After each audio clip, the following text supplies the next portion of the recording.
السلام علیکم ورحمۃ اللہ وبرکاتہ۔ محترم و مکرم سرپرست حضرات، انشاءاللہ آج ہم آپ کے سامنے نماز فجر کا فائدہ نمبر 7، 8 اور 9 رکھیں گے۔ دیکھیے کتنی بڑی اہم فضیلت اور فائدہ ہے نماز فجر کا، کہ نماز فجر کا ایک فائدہ یہ ہے کہ آدھی رات عبادت کا ثواب ملتا ہے۔ رسول اللہ صلی اللہ علیہ وسلم نے ارشاد فرمایا، جس نے عشاء کی نماز جماعت کے ساتھ پڑھی گویا اس نے آدھی رات قیام کیا، اور جس نے صبح کی نماز جماعت کے ساتھ پڑھی گویا اس نے ساری رات قیام کیا۔ یعنی یہ حدیث مبارک ہمیں پیغام دے رہی ہے، اللہ تعالیٰ کے نزدیک فجر کی نماز وقت پر جماعت کے ساتھ ادا کرنے والا اتنا محبوب ہے اللہ تعالیٰ کو کہ اس کو آدھی رات عبادت کا ثواب عطا فرما رہے ہیں۔ کتنا آسان اور برکت والا سودا ہے۔ اس لیے نیند کی فانی لذت کو قربان کر کے فجر کی نماز ادا کرنا بہت بڑی کامیابی کا سودا ہے۔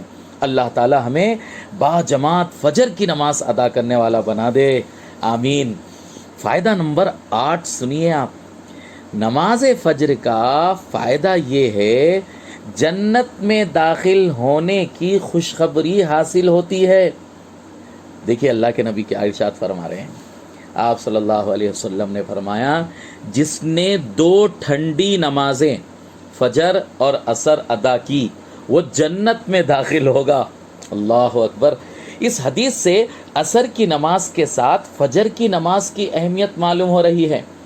فجر کی نماز کی پابندی انشاءاللہ مسلمان کو جنت میں داخل کرنے کا ذریعہ بنے گی، لہذا جنت میں داخل ہونے کے اس اہم سبب کو بہت اہتمام سے لازم پکڑنا چاہیے، اور رات ہی سے ہم کو دعا کر کے سونا چاہیے، اے اللہ فجر میں اٹھنا آسان فرما دیجئے، خشوع و خضوع کے ساتھ با جماعت ادا کرنے کی توفیق عطا فرما دیجئے۔ یہ دعا مانگ کر سونا چاہیے سرپرستوں۔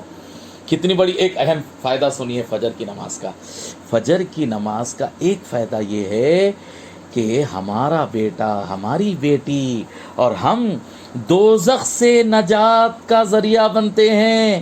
فجر کی نماز، دیکھیے اللہ کے نبی صلی اللہ علیہ وسلم نے کیا فرمایا، جس شخص نے طلوع آفتاب اور غروب آفتاب سے پہلے نماز پڑھی یعنی فجر اور عصر، وہ ہرگز دوزخ میں داخل نہیں ہوگا۔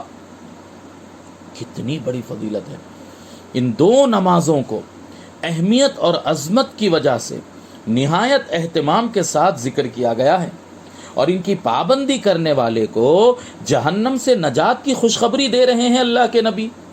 بسا اوقات فجر کی نماز نیند کی وجہ سے اور عصر کی نماز مشغولیات کی وجہ سے دشوار ہو جاتی ہے، لہذا جو بچہ، جو ماں باپ ہمت کر کے ان نمازوں کی پابندی کریں گے تو انشاءاللہ دیگر نمازوں کی پابندی بھی ان کے لیے آسان ہوگی۔ یہ ہمارا آج کی حد تک 9 فائدے ہم نے آپ کے سامنے رکھے ہیں۔ اللہ تعالیٰ ان پر عمل، ان کو سن کر ہمارے اندر شوق پیدا فرمائیں، نماز کی توفیق عطا فرمائیں، پابندی عطا فرمائیں۔ جتنے اجر اور ثواب اور بشارتیں ان احادیث میں اللہ کے نبی دے رہے ہیں، ان تمام کو حاصل کرنے والا اللہ تعالی ہم سب کو بنا دے، آمین۔ جزاک اللہ خیرا۔ السلام علیکم ورحمۃ اللہ وبرکاتہ۔ السلام علیکم ورحمۃ اللہ وبرکاتہ۔